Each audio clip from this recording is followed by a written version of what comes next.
Ini sangat menarik pertanyaan di kolom komentar ya, di video penampakan.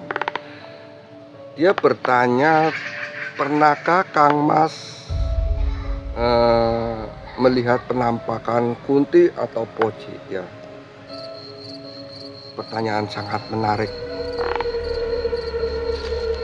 Belum pernah, tapi ada cerita mistis ya yang aku alami dalam rentang waktu sekitar 12 tahun yang lalu di daerah Serpong juga, karena aku merantau mungkin udah lebih dari itu ya, dan sangat-sangat membekas di dalam hati Kang Mas selama hidup ini ya. Dari awal pertama datang merantau dari nol sampai sekarang alhamdulillah udah punya rumah. Tapi jangan lupa subscribe dan dukung Kang Mas ya, biar channel ini berkembang. Oke, kita lanjutkan ceritanya. Jangan lupa super thanks buat sedekah anak-anak jalanan. Jadi ceritanya begini ya, anggap aja 12 tahun yang lalu ya, pertama Kang Mas dagang, belajar dagang. Itu perjuangannya berat banget. Pas suatu ketika di desa Sampora, aku itu lagi pusing banget ya, namanya di desa Sampora ada jalan yang gelap. Kukira itu apa ya, mungkin ini ada perempatan ya, perempatan desa Sampora. Astagfirullah. Astagfirullah.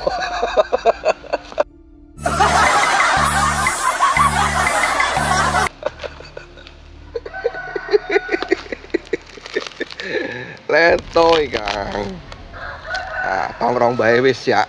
Tongkrong bae men aja kangelan. Lah itu di situ ada perempatan. Perempatan namanya perempatan desa Sampora ya. Itu arah BSD. Nah di situ aku sebelumnya udah ngasih makan kucing, dan aku selalu minta doanya setiap aku ngasih makan kucing, lalu bilang gini, doain ya bos, ya nak, ya dek, gitu sebutannya. Kalau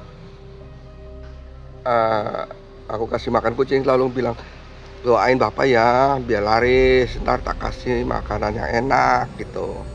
Insya Allah kalau dagangan bapak habis terus. Nah setelah itu masih culun ya, aku masih culun, istilahnya belum tahu apa-apa, karena berapa bulan baru jualan. Nah ada perempatan itu arah masuk gelap,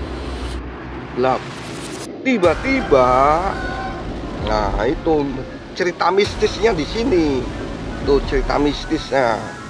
Tiba-tiba dari kegelapan keluar. Nah, dari keluar gitu.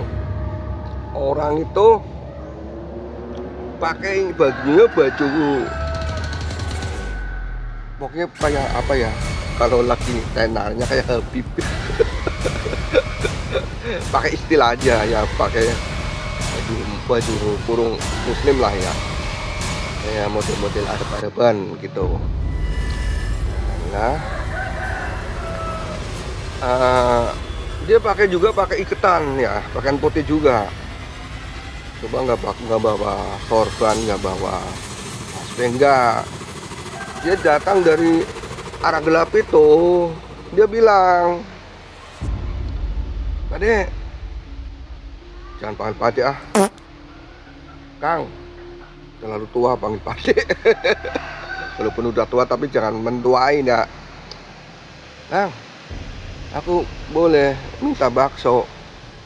Nggak punya duit Kang, aku musafir. Oh boleh, aku kan gitu ya, karena memang aku memang orangnya loman ya, untuk membantu. Akhirnya tak kasihlah bakso dia. Singkat cerita, si musafir itu bilang bahwa saya seorang musafir. Lah tidurnya di mana? Di dalam Aku nggak tahu bahwa di dalamnya apa, makam. Nah itu nggak tahu. Akhirnya dia makan, habis aku kasih porsi banyak ya, banyak sampai kenyang. Tawarin lagi, ditawarin lagi. Enggak, udah kenyang, makasih ya. Ya udah, aku nggak bisa bayar. Nggak apa-apa pak, aku ikhlas pak. Oh aku ikhlas, nggak apa-apa. Itu aku ingetnya itu ada tugu, tugu model kuno itu ya.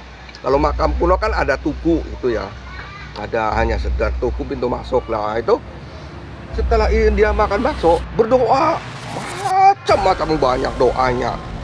Mungkin ada doa Jibril, ada doa apa macam-macam itu untuk aku ya, untuk pribadi aku. Setelah itu si musafir itu mau pergi, Kang, aku nggak bisa bayar, tapi tak kasih korek. Nggak apa, jangan, bapak kan gelap, buat bapak aja. Enggak, ini pakai aja, nggak apa-apa, sambiar. Bilangnya nggak ada utang lah ya, barter antara korek sama bakso gitu, kemungkinan gitu. Ya udah, aku terima kasih.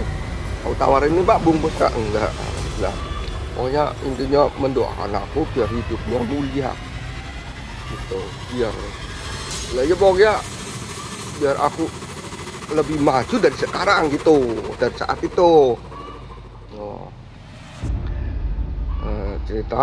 Cerita akhir, singkat ceritanya gini, dia setelah makan habis berdoa kasih korek lah, aku terima,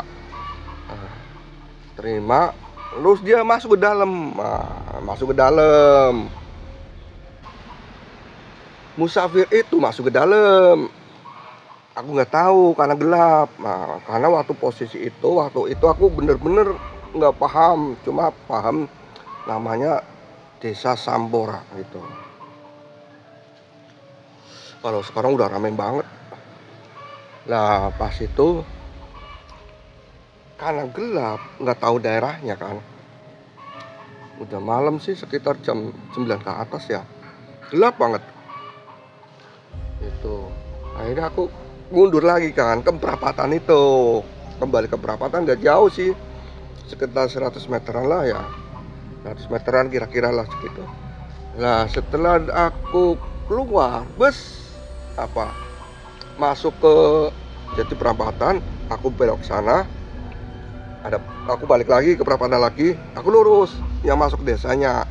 Nah masuk ke desa itu gak ada 1 jam habis, bener baksoku, bener habis total. Sampai aku pulang cepet, sampai kaget itu. Karena apa, yang di grup itu kan aku milik orang itu dulu. Teman aku SD, cuma istrinya ampun rewel, sekarang kena penyakit dan meninggal itu karena terlalu stres orangnya, terlalu rewel. Ya itu, aku pulang kaget kan, biasa nggak pernah habis paling setoran 50, 70, paling banyak mungkin 100.000 kali ya aku setoran bakso. Itu awal-awal lagi susah. Nah habis itu aku besoknya berangkat lagi, cuma agak cepetan nih dari untuk menuju tempat itu lagi ke desa, karena rame kan. Kalau rame pasti dituju lagi kan, semua pedagang begitu. Dan singkat cerita lagi, aku datang ke tempat itu, ke desanya itu, keliling-keliling dulu, baru masuk ke orang musafir itu. Penasaran siapa dia, kok ada apa, itu apa namanya, orang pakai baju muslim ya, itu kayak orang-orang musafir, kayak hobi gitu. Kalau datang kan pakainya sorban, pakainya baju-baju gitu kan. Lah aku datang, aku ingetnya itu ada tembok putih 2. Lah pas datang, apa nyatanya makam. Bayangkan makam. Tapi ada pesan datang ke sini lagi. Gitu. Ada yang pesen, udah besok coba aja jualan sini lagi. Di sana rame. Aku penasaran ya kan. Karena posisinya di situ sepi, masa rame dari mana? Bergelap banget. Karena penasaran, aku datangilah. Rupanya apa? Makam. Bayangkan, udah gelap, pakai baju putih keluar dari makam. Kalau tahu aku mungkin udah kabur kali ya. Cuma saat itu nggak tahu. Itu cerita mistisnya di situ.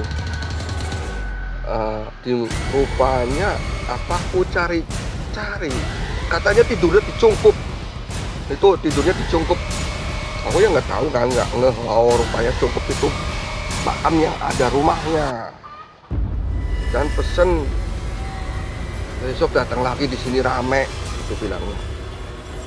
Dalam waktu rame dari mana? Tempatnya gelap begini, nggak ada lampu. Gitu kan. Akhirnya apa? Datangin. Sekitar jam 3 sore, masih terang kan. Buset, aku makan merinding, sumpah sampai keluar keringat dingin. Bayangkan, berarti semalam aku yang ngasih makan apa? Orang apa ya namanya ya? Pokoknya merinding lah. Mau cari uang Tegal ke Weden. Nah, wedi nemen boy, memberdek sampai gemeter gitu. Tapi karena penasaran juga, aku datangin apa, bos? Mulai cerita sayang. Nih kucing asuhku ini, kucing garong. Tuh. Nah, karena penasaran, ntar dulu ya, bapak lagi ceritain, lagi bikin video. Jangan ditendang.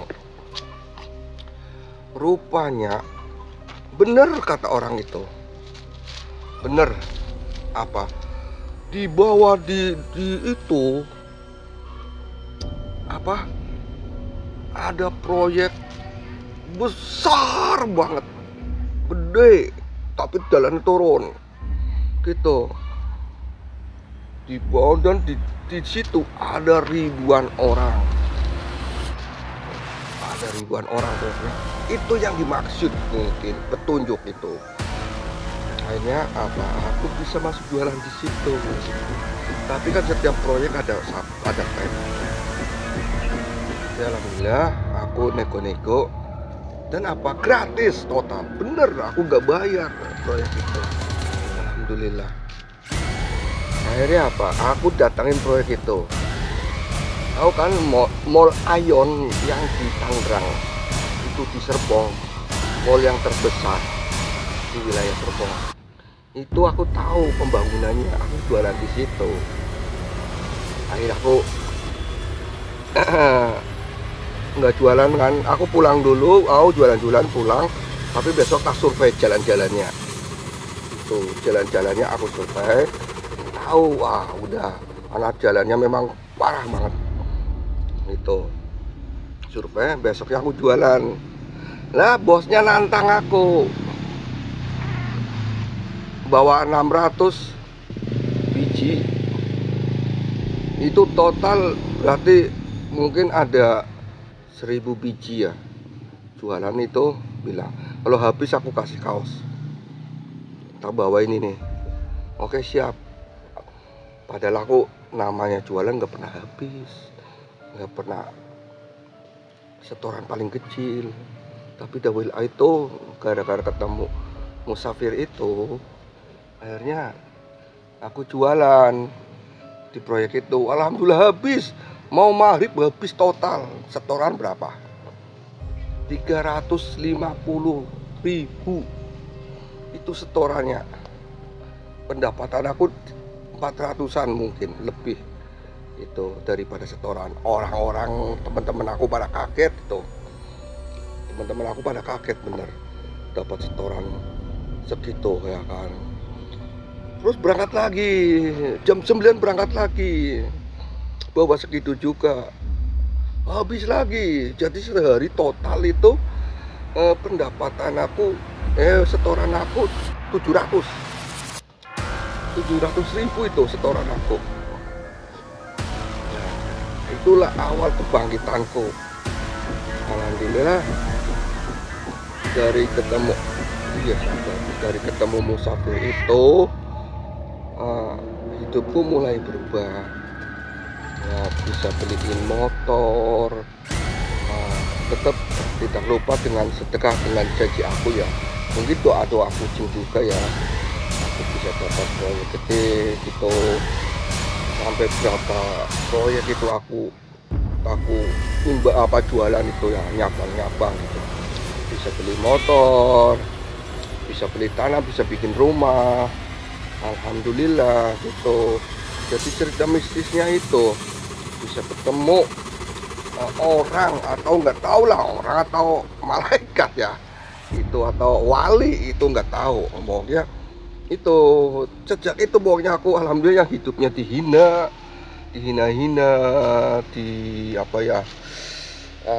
direndahkan. Alhamdulillah, nah, bisa bangkit, bisa sampai dikatakan uang dari mana bisa bangun rumah gede gitu.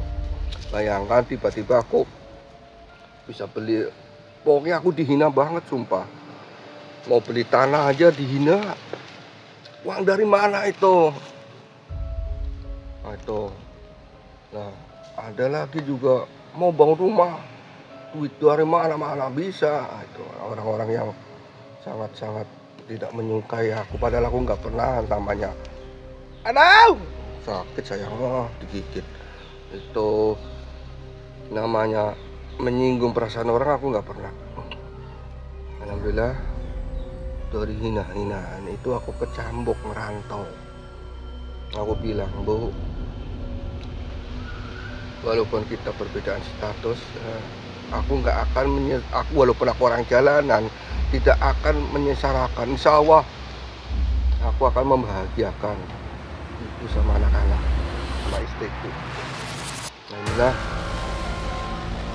Sejak itu orang-orang pada yang nggak pernah nyapa, bos, biasalah laku lawas saya gue. Jadi intinya kita bersedekah itu membawa berkah. Dari awal mula kucing sampai orang. Sampai di sini, assalamualaikum warahmatullahi wabarakatuh. Sampai ketemu cerita selanjutnya.